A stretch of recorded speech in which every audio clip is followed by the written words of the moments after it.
प्रभु यीशु के मीठे और मधुर नाम में अजीज़ों, मैं आज एक बार फिर आपका स्वागत करता हूँ। आपका शुक्रगुजार हूँ कि आपने एक बार फिर ये चुनाव किया है कि आप इस अध्ययन श्रृंखला में जुड़े रहें। प्रभु के हम सब आभारी हैं, जिस प्रकार से प्रभु कड़ी दर कड़ी इन अहम सच्चाइयों को हमारे सामने स्पष्ट करते चले जा रहे हैं। और जो मैं उम्मीद कर रहा हूँ कि आप इन सच्चाइयों को अपने आप तक सीमित नहीं बल्कि बहुतों के साथ साझा कर रहे हैं। जो हम एक बहुत ही अंधकार के दौर में जी रहे हैं और प्रभु ने हमारे सामने ये रोशनी से हमारे जीवन को उज्ज्वलित किया है ताकि हम इस रोशनी को बहुत घरों तक, बहुत परिवारों तक पहुंचाने वाले बन पाए। इसी के साथ आइए शुरुआत में प्रार्थना करते हैं, प्रभु से विनती करते हैं कि प्रभु हमारी एक बार फिर इस अध्ययन में हमारी अगुवाई करें। आइए प्रार्थना करते हैं। प्यारे परमेश्वर, धन्यवादी हैं प्यारे प्रभु। प्रभु ये हमारे लिए एक बहुत महान आशीष है कि प्रभु हमें एक और मौका दिया गया है ताकि हम आपके समीप आएं, आपकी बातों पर ध्यान लगाएं, आपके द्वारा परिवर्तित किए जाएं। प्रभु जी, प्रभु विनती है कृपया करके आप हमारे दिलों को पाक साफ करें।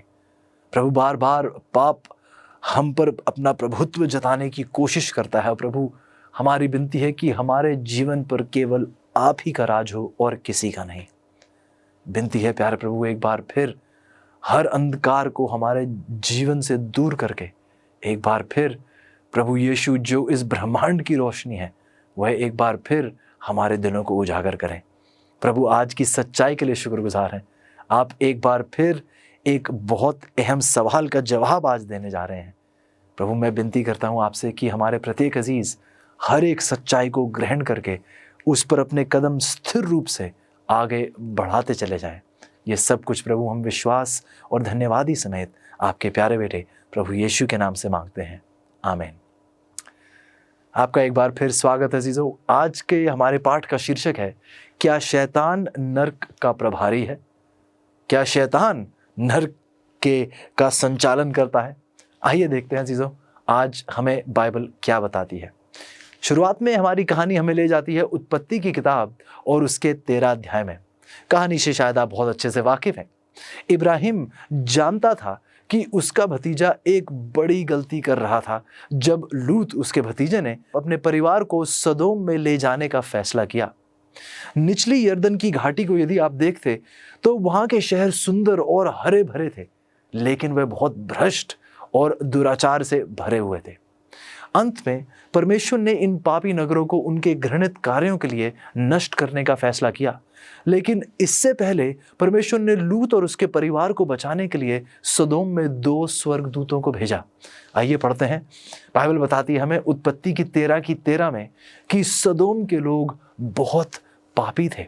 हम देखते हैं अजीजों कि सदोम में प्रवेश करने से पहले इन स्वर्गदूतों ने 2 यात्री पुरुषों का रूप धारण किया और फिर लूत ने 2 खूबसूरत इन अजनबियों को देखा और जैसे ही देखा जब वह फाटक से प्रवेश कर रहे थे तो वह जान गया कि इस दुष्ट शहर की सड़कें जो रात में ऐसे भले लोगों के लिए सुरक्षित बिल्कुल नहीं है।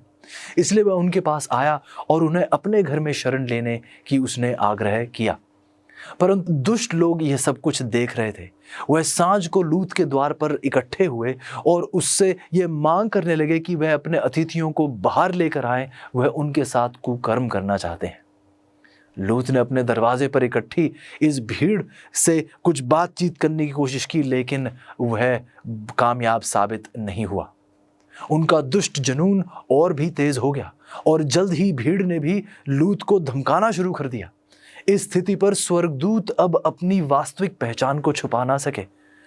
स्वर्गदूतों ने लूत को घर के अंदर खींच लिया, उसे सुरक्षित किया और दरवाजे को बंद कर दिया। बाहर जो भीड़ खड़ी थी, इन स्वर्गदूतों ने उस भीड़ को अंधा कर दिया। इसके बाद हम देखते हैं कि स्वर्गदूतों ने लूत के परिवार को बचाया और उन्हें सुरक्षित शहर से बाहर लेते गए और लूत से ये आदेश दिया गया। लूत से कहा गया उत्पत्ति की 19 की 17 में, अपना जीवन बचाने के लिए अब भागो, नगर को मुड़कर भी मत देखो, तब तक भागते रहो जब तक पहाड़ों में ना जा पहुंचो। अगर तुम ऐसा नहीं करते तो तुम नगर के साथ नष्ट हो जाओगे। ऐसो ये आदेश और चेतावनी बहुत स्पष्ट थे। स्वर्गदूतों ने लूत के परिवार को बताया कि आप मुड़कर नगर को मत देखिएगा, भागते जाइएगा और तब तक मत रुकिएगा, तब तक मत रुकिएगा जब तक आप पहाड़ों में ना पहुंच जाएं। अगर आप रुके, अगर आप वापस मुड़े, तो आप नगर के साथ ही नष्ट हो जाएंगे। बाइबल आगे बताती है हमें 24 आयत में, उत्पत्ति की 19 की 24, तब यहोवा ने अपनी ओर से सदोम और अमोरा पर आकाश से गंधक और आग बरसाई। बाइबल आगे बताती है अजीजों हमें, और उसने सदोम और अमोरा की ओर आंख उठाकर क्या देखा कि उस देश में से धधकती हुई भट्टी का सा धुआं उठ रहा है। बाइबल बताती है उत्पत्ति की 19 की 26 में, लूत की पत्नी ने जो उसके पीछे थी दृष्टि फेर के पीछे की ओर देखा और वह नमक का खंबा बन गई। ऐसो केवल लूत और उसकी 2 कुंवारी बेटियों को बख्शा गया, क्योंकि उसकी पत्नी ने लालसा के साथ सदोम की ओर देखा और नमक के खंबे में बदल गई। ऐसो परमेश्वर का वचन हमें बताता है कि अंतिम दिनों में दुनिया की स्थिति बिल्कुल सदोम जैसी होगी, और क्योंकि दुनिया की स्थिति सदोम जैसी होगी तो दुनिया पर दंड, दुनिया पर जो सजा आएगी वो भी सदोम जैसी ही होगी।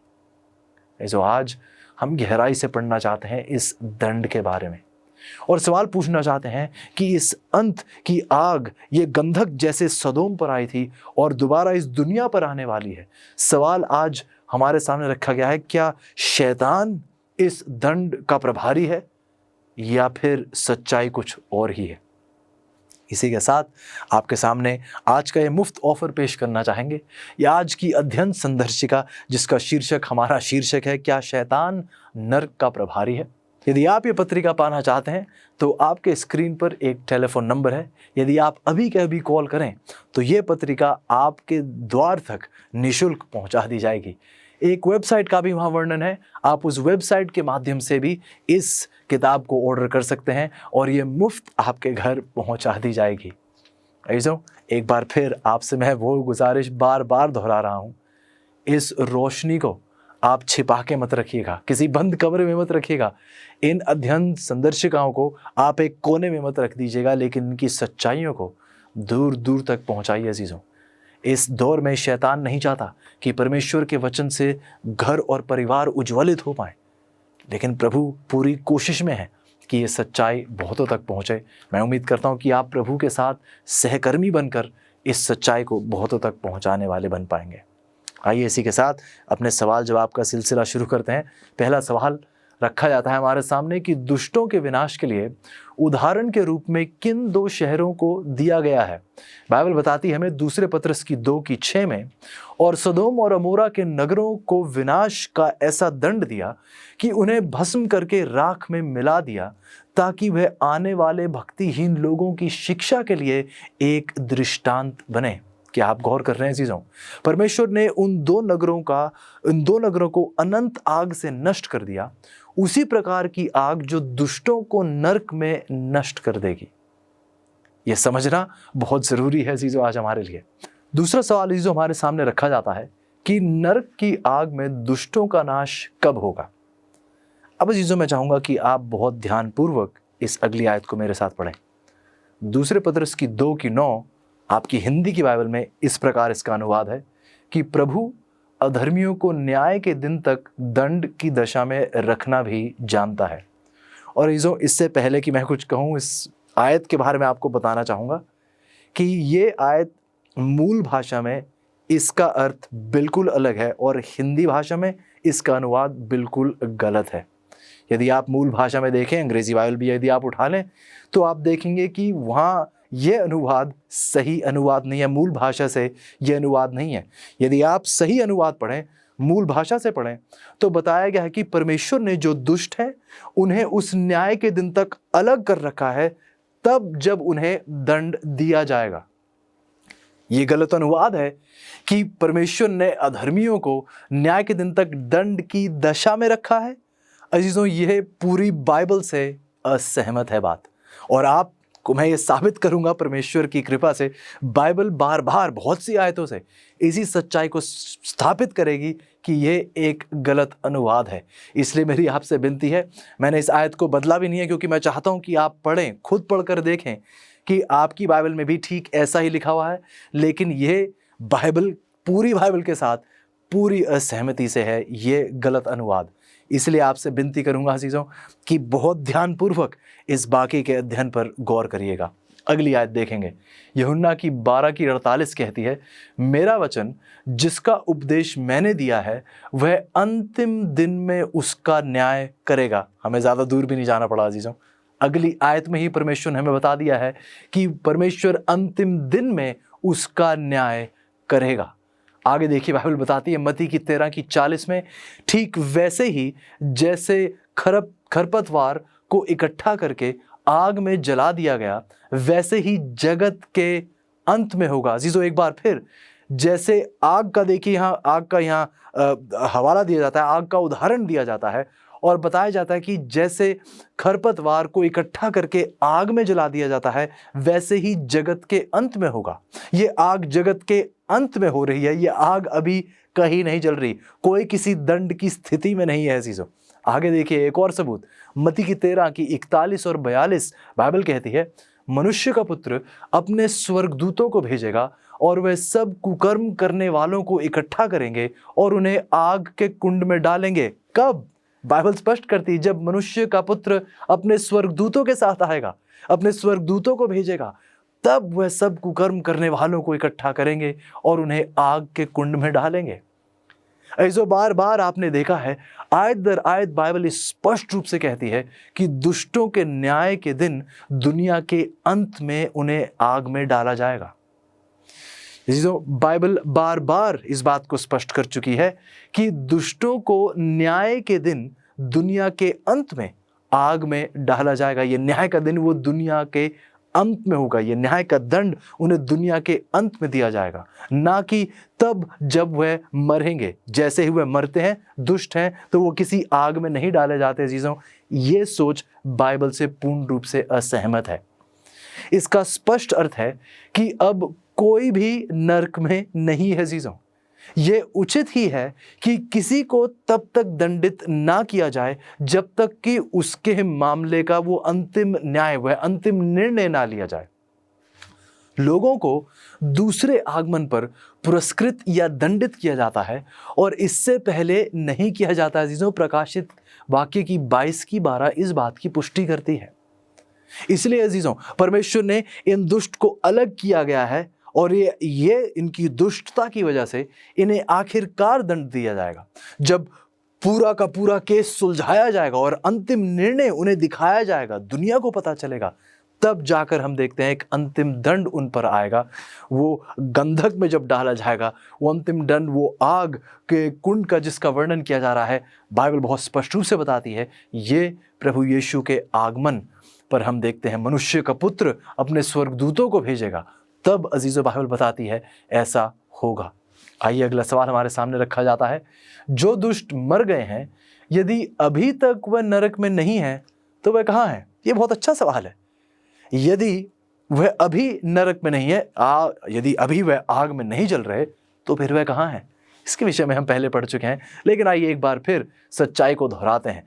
यूहन्ना की 5:28 और 29 कहती है, वह समय आ रहा है जब वह सब जो अपनी कब्रों में हैं उसका वचन सुनेंगे और बाहर आ जाएंगे। क्या हमें हमारे सवाल का जवाब मिला?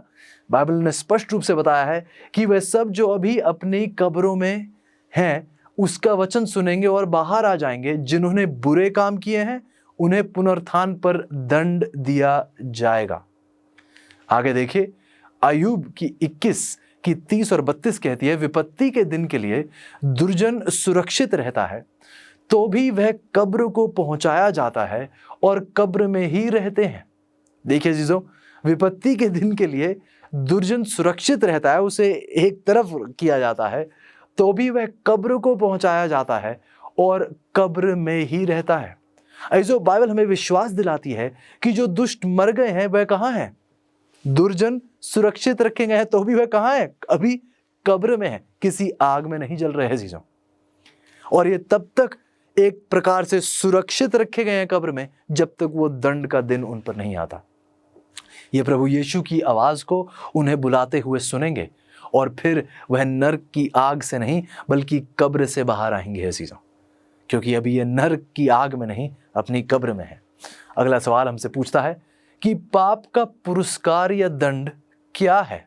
बाइबल बताती है रोमियो की 6:23 में, क्योंकि पाप की मजदूरी तो मृत्यु है, परंतु परमेश्वर का वरदान हमारे प्रभु यीशु मसीह में अनंत जीवन है।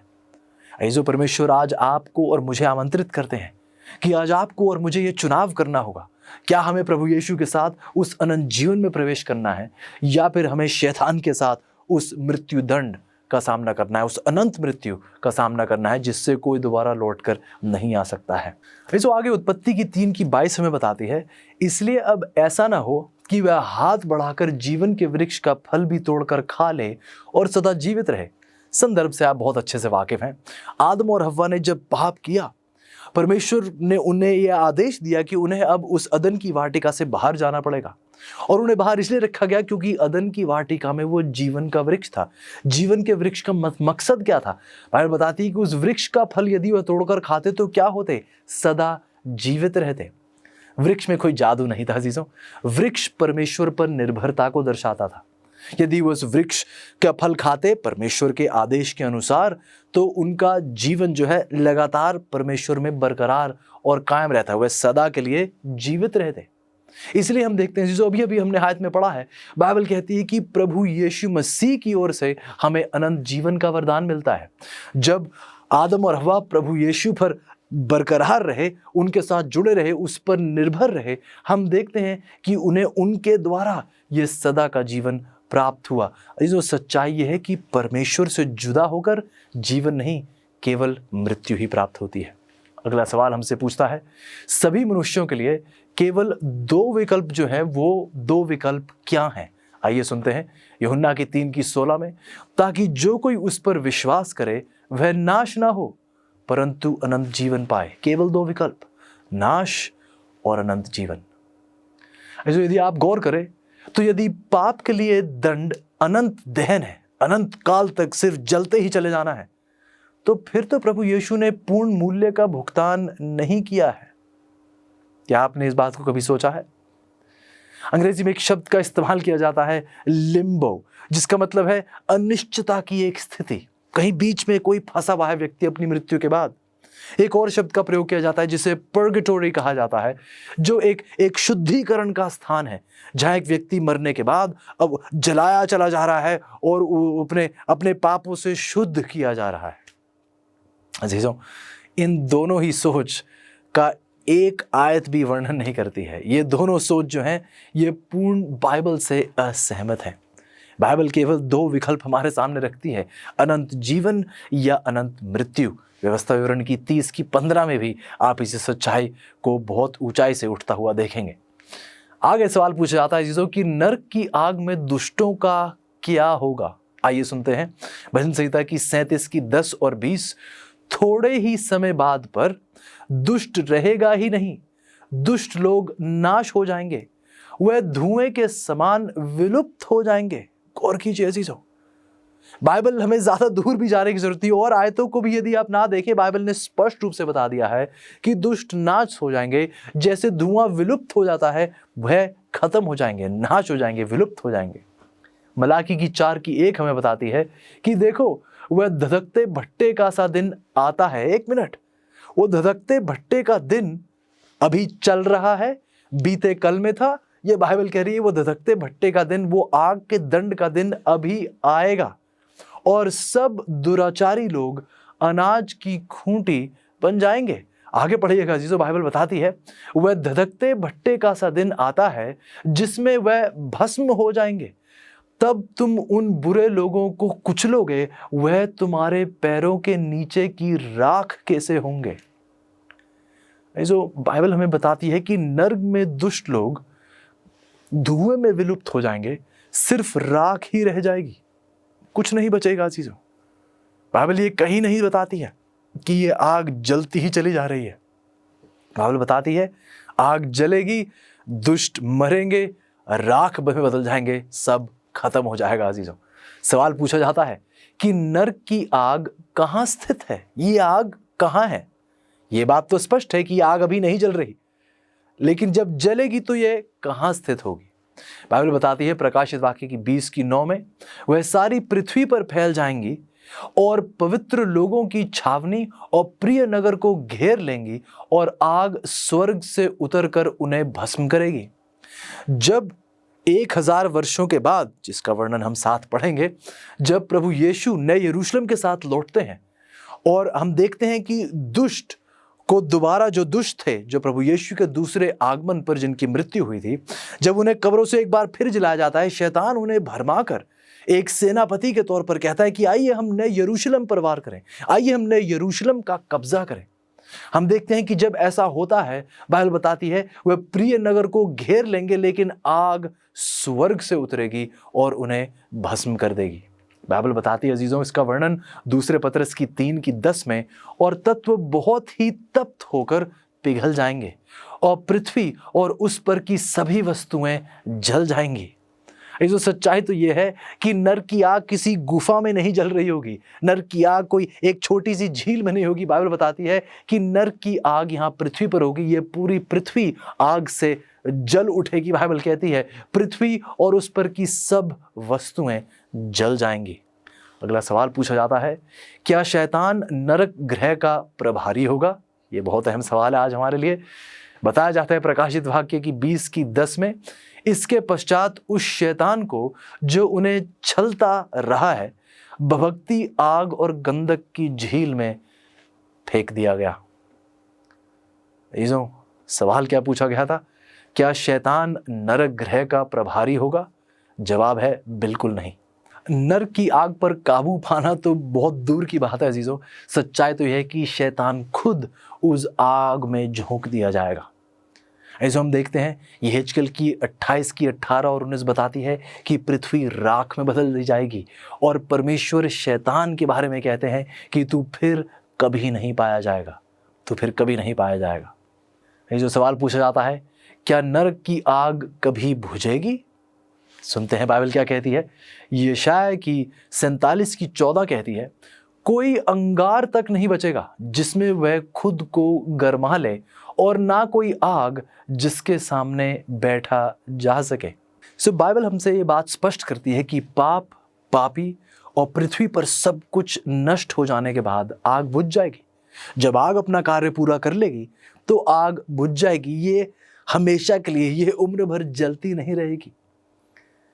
जो गौर कीजिएगा कि यदि पीड़ा का एक अनंत नरक है जहां पाप जलता ही चला जा रहा है और खत्म नहीं हो रहा, एक ऐसी आग जो जलती ही चली जा रही है और कभी रुकेगी नहीं, इसमें पाप नष्ट होगा, इसमें दुष्ट जो लोग हैं उनको डाला जाएगा, लेकिन ये आग जलती ही चली जाएगी, पाप लेकिन खत्म नहीं होगा।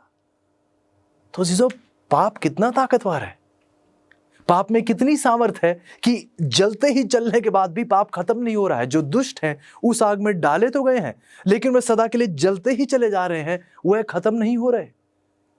तो सीजो, पाप की सामर्थ कितनी है इन लोगों में कि आग भी इनका खात्मा नहीं कर पा रही है, वह जलते ही चले जा रहे हैं लेकिन मर नहीं रहे हैं। जो परमेश्वर की योजना पाप को अलग करना और पाप को नष्ट करना है, ना कि पाप को हमेशा के लिए कायम करना।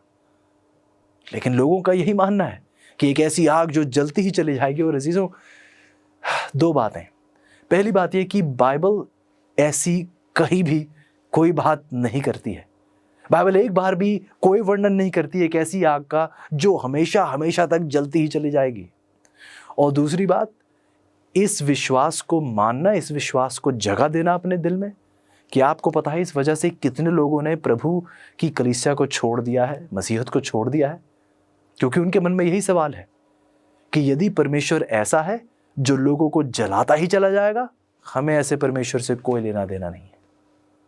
तो शायद हम ध्यान नहीं देते कि हमारी सोच जब बाइबल से असहमत होती है तो हम परमेश्वर के चरित्र का गलत प्रतिनिधित्व कर रहे हैं, हम परमेश्वर को एक गलत रूप से दुनिया के सामने पेश कर रहे हैं। आइए अजीजों, हम बाइबल के प्रति वफादार रहें, परमेश्वर के प्रति वफादार रहें। प्रकाशित वाक्य की 21 की 5 हमें क्या कहती है अजीजों? देख, मैं सब कुछ नया कर देता हूं, मैं सब कुछ नया कर देता हूं। ऐसी कोई जगह नहीं होगी पृथ्वी पर जो जलती चली जाएगी। यदि आप ये सोच रहे हैं एक बार फिर कि यदि एक ऐसी जगह है पृथ्वी पर जो जलती चली जाएगी, तो इसका मतलब क्या है? कि पूरी की पूरी पृथ्वी नई हो जाएगी, लेकिन फिर नई पृथ्वी पर भी एक जगह ऐसी रहेगी जहां आग जलती चली जाएगी। ये बातें बाइबल से बिल्कुल सहमति नहीं खाती है। हमारे टूटे हुए संसार के लिए क्या प्रभु की योजना जानना चाहते हैं? जैसे हम बाइबल की भविष्यवाणी देखते हैं, आप अपनी सबसे बड़ी चुनौतियों के लिए भरोसेमंद हल प्राप्त करना चाहते हैं। प्रोत्साहित करने वाली और प्रकाशन देने वाली amazing facts Bible study guide Bible पर आधारित 27 टॉपिकल लेसन्स प्रदान करती हैं, जिसमें सुंदर ग्राफिक्स और स्पष्ट उत्तर दिए गए हैं, जिसे समझना बहुत ही आसान है। हर बाइबल स्टडी गाइड आपको व्यवहारिक उत्तर की ओर लेकर जाती है, आपके जीवन के सबसे महत्वपूर्ण सवालों के लिए।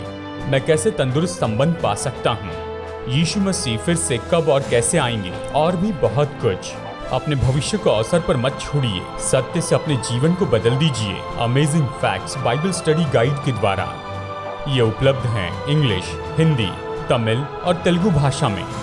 तो इंतजार मत कीजिए, अपने स्टडी गाइड का पूरा सेट ऑर्डर कीजिए और विजिट कीजिए bookstore.aftv.in पर। अगला सवाल हमसे पूछा जाता है, क्या नरक में शरीर और आत्मा दोनों नष्ट होते हैं? बीते पाठ में हमने बहुत गहराई से पढ़ा कि ये जो आत्मा है, ये परमेश्वर का श्वास है जो परमेश्वर के पास वापस लौट जाता है। ये कोई जीवित व्यक्ति नहीं है जो मंडराता रहता है, घूमता रहता है, भटकता रहता है। इसमें कोई सच्चाई नहीं है, ये बात हम बाइबल से स्पष्ट कर चुके हैं। लेकिन आइए सुनते हैं, मत्ती की 10:28 में लिखा है, जो शरीर को घात करते हैं पर आत्मा को घात नहीं कर सकते, उनसे मत डरना, पर उसी से डरो जो आत्मा और शरीर दोनों को नरक में नाश कर सकता है। ऐसे बहुत से लोगों का ये मानना है, जैसे मैंने अभी आपसे कहा, कि ये आत्मा अमर है, हमेशा के लिए जीवित रहेगी, मंडराती रहेगी, घूमती रहेगी।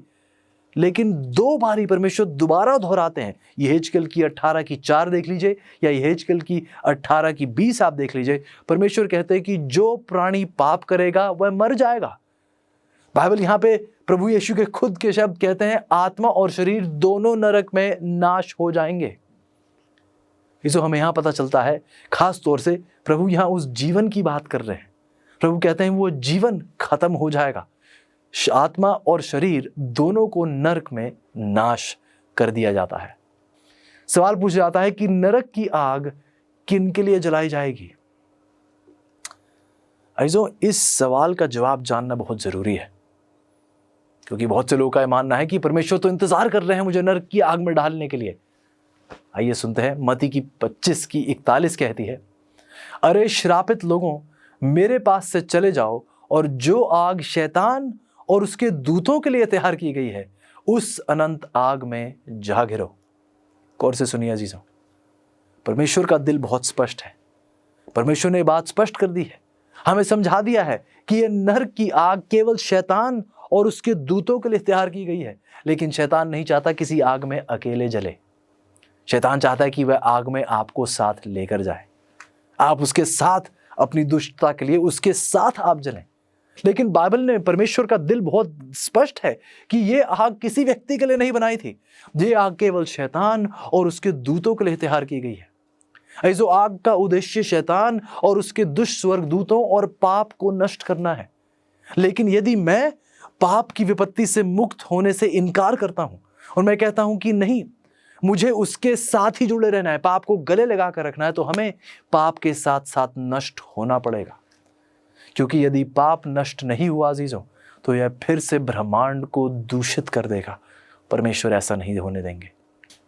क्योंकि यदि पाप नष्ट नहीं हुआ तो यह फिर से ब्रह्मांड को दूषित कर देगा। अजीजों, आज परमेश्वर आपके दिल पर दस्तक दे रहे हैं। आज परमेश्वर आपसे अपने दिल की गहरी बात कह रहे हैं। अजीजों, आज परमेश्वर आपको यह सिखाना चाह रहे हैं कि ये नरक की आग आपके लिए नहीं बनाई गई थी। इसका मकसद शैतान और उसके स्वर्गदूत, जो उसके दुष्ट दूत हैं, उनका नाश करना है, पाप का नाश करना है। तो फिर आप क्यों एक ऐसे मार्ग पर चलना चाहते हैं जिस मार्ग पर केवल विनाश है, अनंत जीवन नहीं? तो आइए आज हम परमेश्वर के उस दिल को सुने, उसके इस प्रेम को सुने जो आज हमें पुकारता है कि हम उसके साथ अनंत जीवन बिताएं, अनंत मृत्यु में उससे हमेशा के लिए जुदा ना हो जाएं। उम्मीद करता हूँ अजीजों कि आज आप और मैं एक सही निर्णय लेंगे परमेश्वर के साथ सदा रहने का। अगला सवाल हमारे सामने रखा जाता है चीज़ों कि बाइबल परमेश्वर द्वारा दुष्टों के विनाश का उल्लेख कैसे करती है। सुनते हैं यशायाह की 28 की 21 में, यहोवा कुपित होगा जिससे वह अपना काम करे, विचित्र काम, वह अपने काम को पूरा करेगा, अपना विचित्र काम। जो बाइबल कहती है कि परमेश्वर जब दंड देगा, ये एक ऐसा काम है, बाइबल कहती है कि ये परमेश्वर के लिए भी एक विचित्र काम है, एक अनोखा काम है, एक अजीब काम है। जो परमेश्वर जिससे प्रेम करते हैं वह उसे नष्ट करे, ये विचार परमेश्वर से बर्दाश्त नहीं होता है अजीजों। और परमेश्वर, दूसरे पतरस की 3:9 में आप पढ़ सकते हैं, परमेश्वर नहीं चाहते कि कोई भी व्यक्ति नाश हो, बल्कि वो तो ये चाहते हैं कि सबको मन फिराव का अवसर मिले। दूसरे पतरस की 3:9 इस बात को बताती है। परमेश्वर यहेजकेल की 33:11 के द्वारा लगातार हमसे कहते हैं, तुम अपने अपने बुरे मार्ग से फिर जाओ, तुम क्यों मरो। ऐसे लोगों को नष्ट करना परमेश्वर के मार्गों से इतना अपरिचित है कि नरक की आग को उसका एक विचित्र कार्य, एक अनोखा कार्य कहा जाता है, एक अजीब कार्य कहा जाता है। परमेश्वर लोगों को बचाने की अपनी इच्छा में कुछ भी नहीं छोड़ते। यह परमेश्वर की इच्छा और वह सब कुछ करने के लिए तैयार है ताकि आप और मैं प्रभु में बचाए जा सकें। उनके नाश होने से पहले हर एक दुष्ट जन मान लेगा कि परमेश्वर नेक हैं। रोमियो की 14:11 में बताती है चीज़ों। अगला सवाल हमारे सामने रखा जाता है, क्या ये वाक्य कभी ना बुझने वाली आग, क्या ये नहीं दर्शाता है कि आग कभी भी नहीं बुझती है, ये नरक की आग कभी नहीं बुझेगी? भाई हम ऐसी आयत का, इस वाक्य का क्या करेंगे कि एक ऐसी आग है जो कभी नहीं बुझेगी? तो आइए सुनते हैं बाइबल क्या कहती है। मत्ती की 3:12 कहती है, वह अपना खलिहान अच्छी रीति से साफ करेगा और अपने गेहूं को तो खेत में इकट्ठा करेगा, परंतु भूसी को उस आग में जलाएगा जो बुझने की नहीं। आगे ये सुनिए, यिर्मयाह की 17:27 में लिखा है, परंतु यदि तुम मेरी सुनकर विश्राम के दिन को पवित्र ना मानो और उस दिन यरूशलेम के फाटकों से बोझ लिए हुए प्रवेश करते रहो, तो मैं यरूशलेम के फाटकों में आग लगाऊंगा और उससे यरूशलेम के महल भी भस्म हो जाएंगे और वह आग फिर ना बुझेगी। बहुत स्पष्ट है जी। मरकुस की 9:47 कहती है, यदि तेरी आंख तुझे ठोकर खिलाए तो उसे निकाल डाल, काणा होकर परमेश्वर के राज्य में प्रवेश करना तेरे लिए 2 आंखें होने से भला है कि 2 आंख रहते हुए तू नरक में डाला जाए जहां उनका कीड़ा नहीं मरता, आग नहीं बुझती। जो ना बुझने वाली एक ऐसी आग होती है जो बुझाई नहीं जा सकती। ना बुझने वाली आग एक ऐसी आग है जो बुझाई नहीं जा सकती। अब मेरे साथ सोचिएगा, हालांकि जब यह सब कुछ जला देती है तब तक ये आग जलती ही चली जाएगी। जब तक ये आग सब कुछ जलाकर खत्म नहीं कर देती तब तक ये आग जलती चली जाएगी। उदाहरण के तौर पर हमने देखा यिर्मयाह की 17:27 में परमेश्वर चेतावनी देते हैं कि यदि परमेश्वर के लोग विश्वास योग्य नहीं होते तो वह यरूशलेम में एक ऐसी आग लगाएंगे जो बुझने ना पाएगी। तो मेरा सवाल आपसे बहुत सरल है, यदि परमेश्वर ने कहा है कि यरूशलेम में एक ऐसी आग लगाएंगे जो बुझने ना पाएगी, तो क्या आज यरूशलेम में आग जल रही है? क्या यरूशलेम आज भी आग में ही दहकता चला जा रहा है, जलता चला जा रहा है? बिल्कुल नहीं। लेकिन कोई कहेगा, लेकिन बाइबल ने तो यही कहा है। बिल्कुल कहा है, लेकिन इसका मतलब क्या है?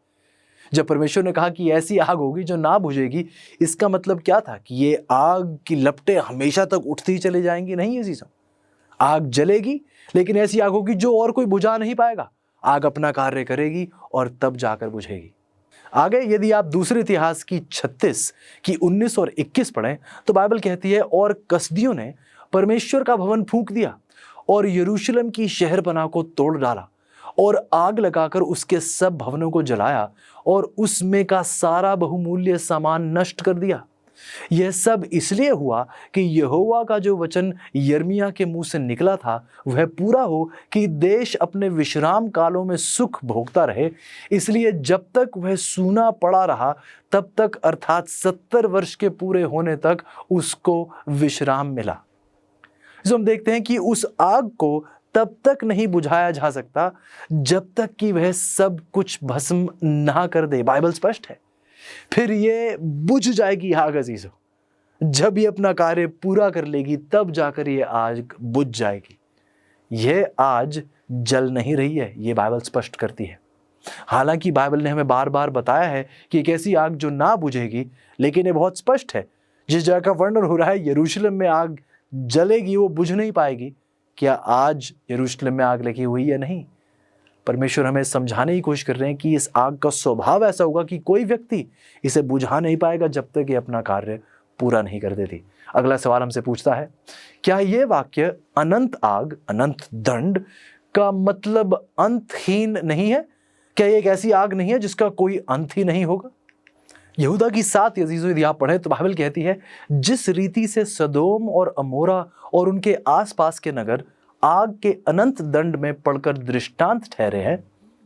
यदि आप मूल भाषा में देखें तो इसका अनुवाद कुछ ऐसा होगा कि जिस रीति से सदोम और अमोरा उनके आसपास के नगर अनंत आग के दंड में पड़कर दृष्टांत ठहरे हैं, सही अनुवाद ये होगा।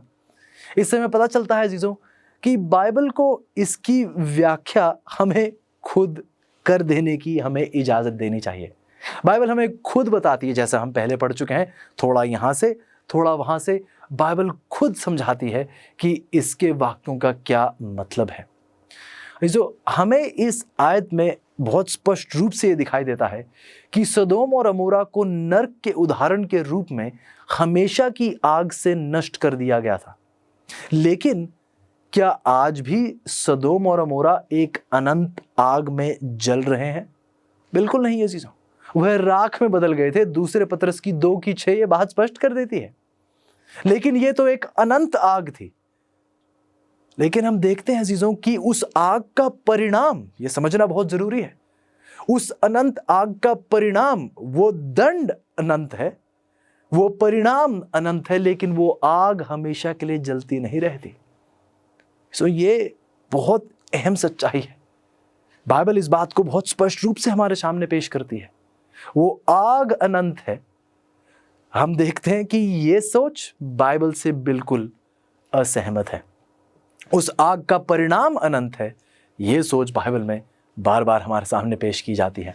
अगला सवाल पूछता है कि जब प्रकाशित वाक्य 20:10 कहता है कि दुष्ट को युगायुग तड़पाया जाएगा, तो क्या ये अंतहीन समय का संकेत नहीं है? योना की 2:6 यदि आप पढ़े तो बाइबल कहती है, मैं सदा के लिए भूमि में बंद हो गया था।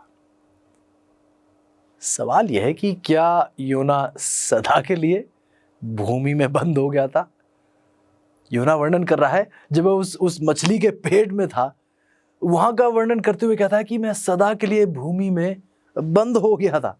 सवाल यह है चीजों कि जब प्रकाशित वाक्य के 20:10 कहता है कि दुष्ट को युगायुग तड़पाया जाएगा, तो क्या ये एक अंतहीन समय का संकेत नहीं है?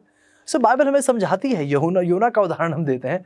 वह कहता है कि मैं सदा के लिए भूमि में बंद हो गया था। आगे पढ़िए, कहता है योना की 21:17 में कहता है, और योना उस महामच्छ के पेट में 3 दिन और 3 रात पड़ा रहा। 1 मिनट, अभी तो उसने कहा कि मैं सदा के लिए था, और अब बाइबल कह रही है कि वह 3 दिन और 3 रात पड़ा रहा।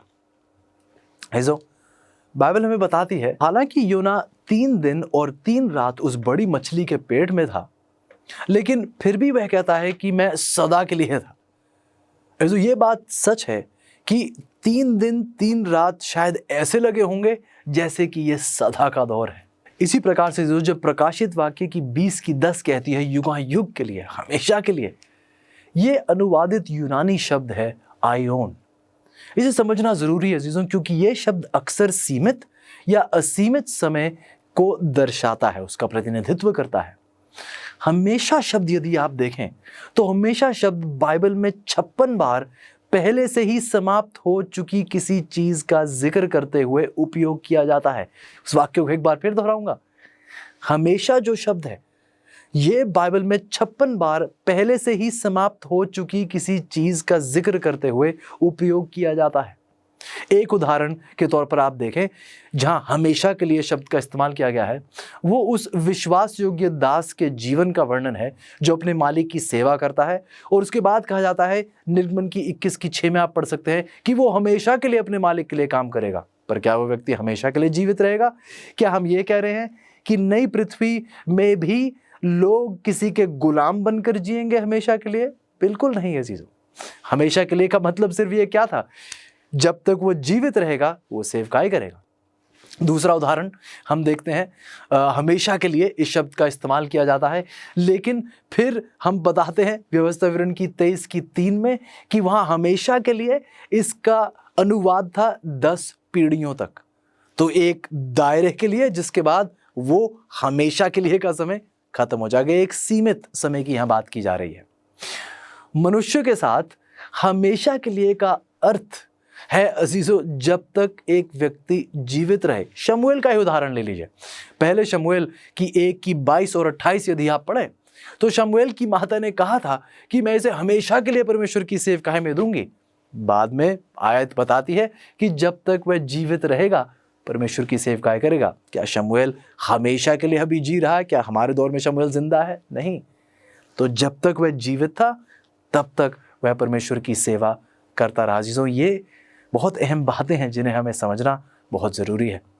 आगे देखते हैं प्रकाशित वाक्य 14 की 11 देखिएगा अजीजों। बाइबल कहती है उनकी पीड़ा का धुआं युगायुग उठता रहेगा। यहाँ पर फिर हम देखते हैं युगायुग शब्द का इस्तेमाल किया गया है। इसका मतलब क्या है? अभी हमने कुछ उदाहरण देखे, दोबारा दोहराते हैं अजीजों। निर्गमन की 21 की 6 में एक दास सदा उसकी सेवा करता रहेगा। हमेशा के लिए जिंदा रहेगा? नहीं। पहला शमूएल 1 की 22 वहां सदा शमूएल बना रहे, लेकिन 28 आयत कहती है वह अपने जीवन भर बना रहे। ये जो बाइबल स्पष्ट है हमेशा और हमेशा के लिए, ये बाइबल की अभिव्यक्ति है, एक तरीका है बोलने का जिसका अर्थ है कि युग के अंत तक। युगायुग का मतलब हमेशा के लिए, मतलब युग के अंत तक। जरूरी नहीं है कि यह अनंत अंतहीन समय तक हो, यह जरूरी नहीं है अजीजों। और बाइबल इस बात को बार बार स्पष्ट करती है। अगला सवाल पूछा जाता है अजीजों कि पाप और पापियों का नाश होने के बाद, पाप और पापियों के नाश होने के बाद यीशु अपने लोगों के लिए क्या करेंगे? बाइबल हमें बताती है दूसरे पत्रस की 3 की 13 में, पर उसकी प्रतिज्ञा के अनुसार हम एक नए आकाश और नई पृथ्वी की आस देखते हैं जिनमें धार्मिकता वास करेगी। एक नया आकाश, एक नई पृथ्वी अजीजों जिनमें धार्मिकता वास करेगी। कैसा ही आनंदित वो माहौल होगा। प्रकाशित वाक्य की 21 की 4 कहती है वह उनकी आंखों से सब आंसू पोंछ डालेगा और इसके बाद मृत्यु ना रहेगी और ना शोक, ना विलाप, ना पीड़ा रहेगी। पहली बातें जाती रही। जब शैतान, पाप और पापी हमेशा के लिए खत्म किए जाएंगे अजीजों, तो बाइबल इस बात का आश्वासन देती है कि परमेश्वर एक नए स्वर्ग और एक नई पृथ्वी की सृष्टि करेंगे।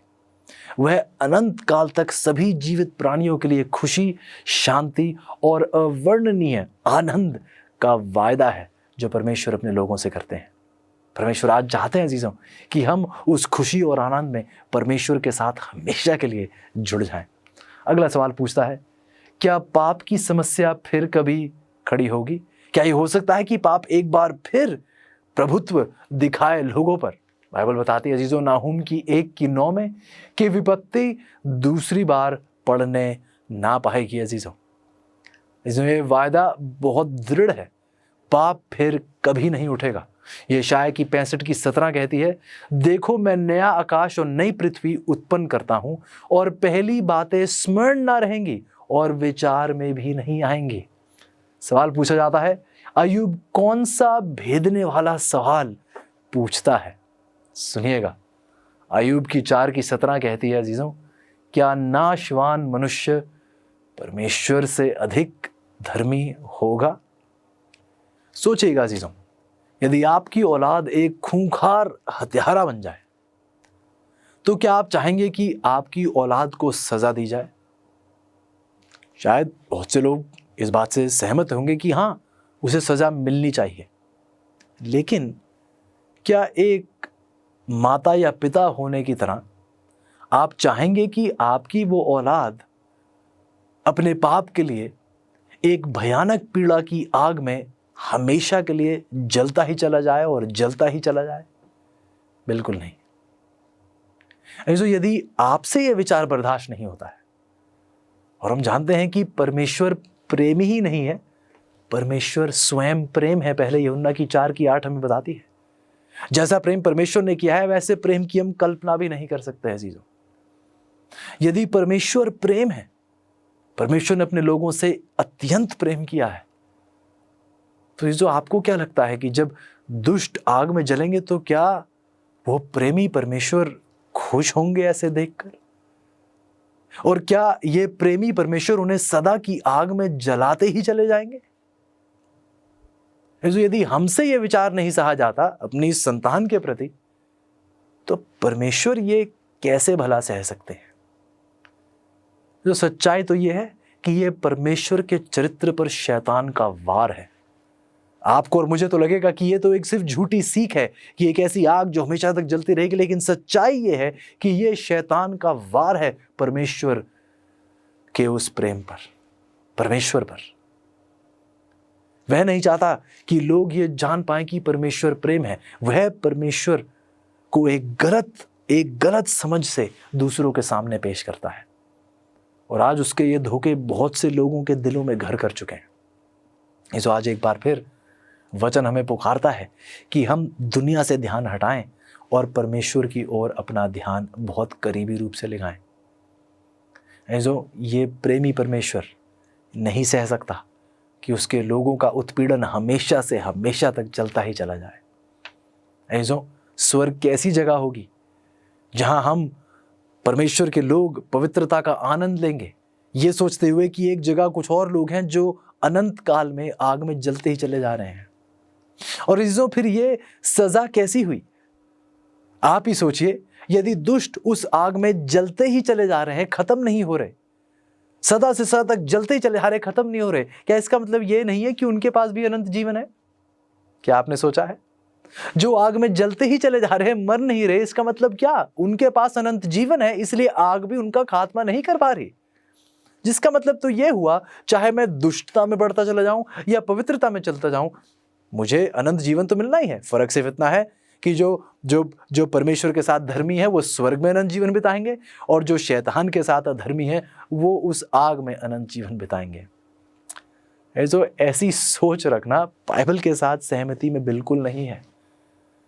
प्रभु के वचन बहुत स्पष्ट है, यूहन्ना की 3:16 में, जो प्रभु यीशु पर विश्वास करेंगे केवल वही अनंत जीवन प्राप्त करेंगे। आइए अजीजों, हम सच्चाई को गले लगाएं, प्रभु यीशु को गले लगाएं, और हर उस झूठ का खुलासा करें और झूठ को अपने जीवन से बेदखल करें, ताकि सच्चाई की जीत दिन प्रतिदिन हो। इसी के साथ हमारा आखिरी सवाल, आइए साथ जवाब देने की कोशिश करते हैं।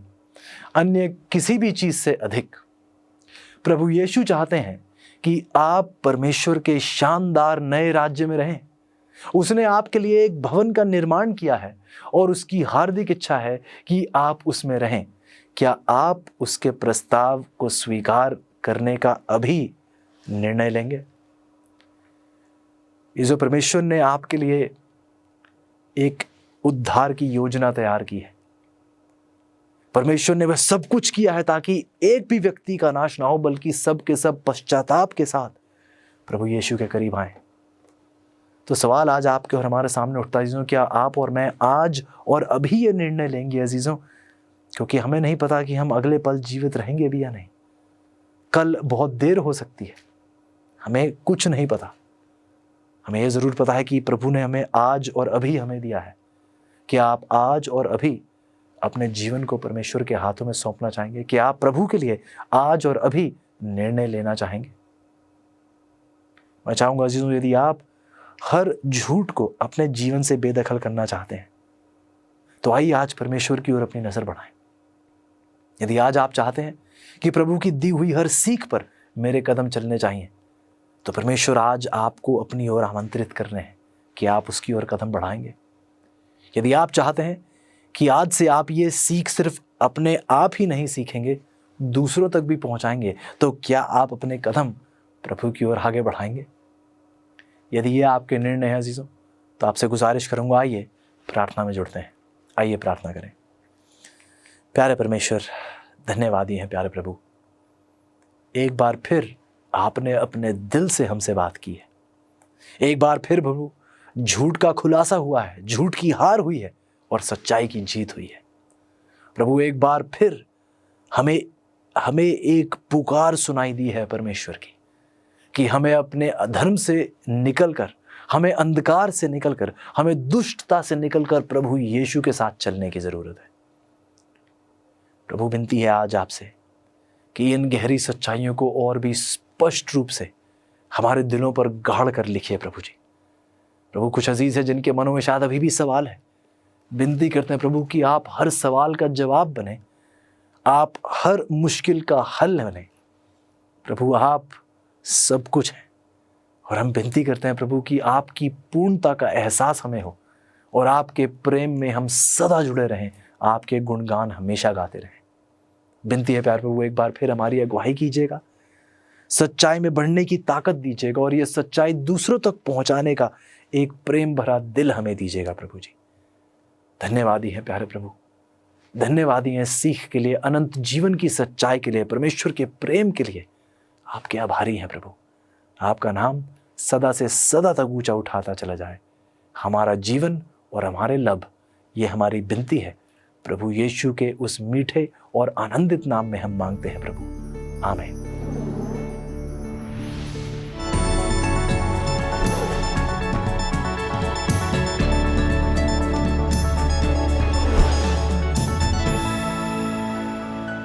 हाय दोस्तों, ये आधुनिक झंडे जिन्हें हम देखते हैं, जो कैपिटल बिल्डिंग के ऊपर हैं, पेट्रियाटिक होम के सामने हैं, ये तो उस समय से है जब से युद्ध लड़े गए थे युद्ध करने वाले देशों में।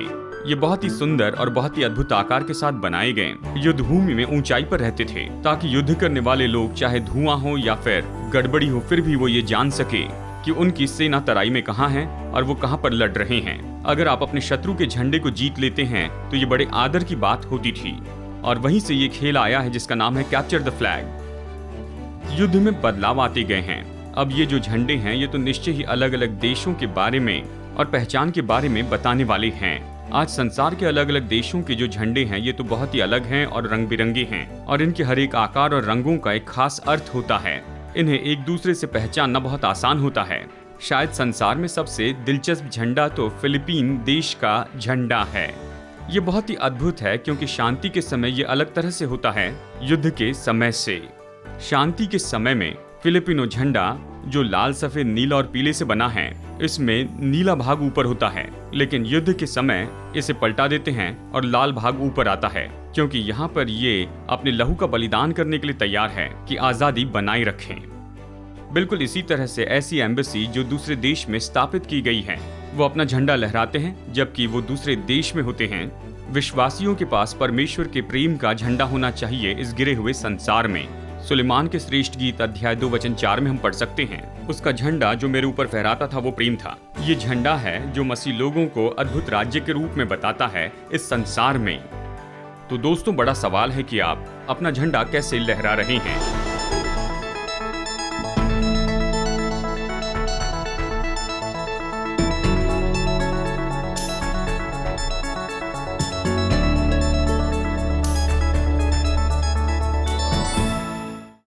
क्या आप जानते हैं अमेजिंग फैक्ट्स का फ्री बाइबल स्कूल भी है, जिससे आप अपने घर की सुविधाओं में रहते हुए कर सकते हैं। ये 27 सुंदर विवरण दिए गए पाठ हैं जो आपको प्रभु वचन का अध्ययन करने में मदद करेंगे। ये इंग्लिश, हिंदी, तमिल और तेलुगु भाषा में उपलब्ध हैं। तो इस फ्री बाइबल स्टडी कोर्स के लिए आज ही साइन अप कीजिए। तो आज ही एनरोल करने के लिए विजिट कीजिए biblestudy.aftv.in पर। क्या आपके बच्चों को मज़ा करना पसंद है? मुझे तो है। अमेजिंग फैक्ट्स का amazing adventures kids Bible guide बहुत ही सरल है।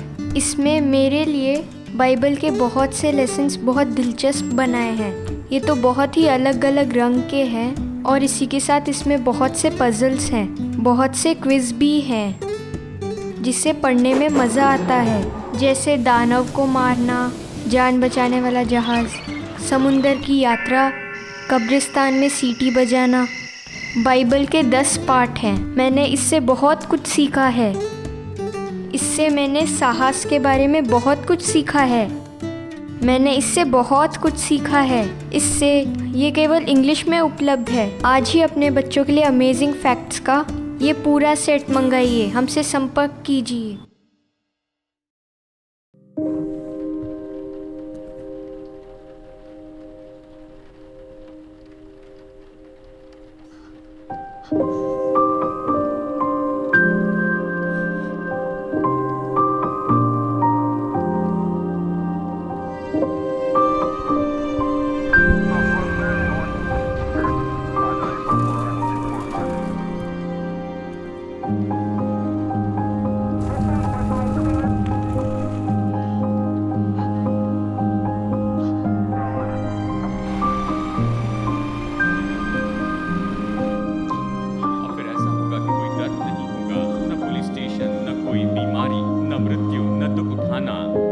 असली बात है दोस्तों, हमारे संसार का ये दुख तो परमेश्वर की योजना के अनुसार नहीं था। वो सब कुछ अपनी असली योजना में वापस लेकर आएगा। धन्य है जो मन के दीन है, वो स्वर्ग के राज्य के वारिस होंगे। क्योंकि मैं भूखा था और तुमने मुझे खाने के लिए दिया। मेरे इन छोटे से छोटे भाइयों के लिए तुमने जो कुछ भी किया है वो तुमने मेरे लिए किया है।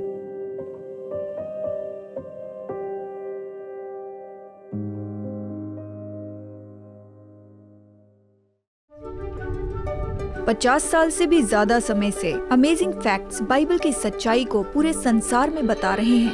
यीशु की आज्ञा है कि हम प्रचार करें, हर देश में, हर जाति में, हर भाषा में प्रचार करें। आपकी प्रार्थना और सहायता के लिए धन्यवाद।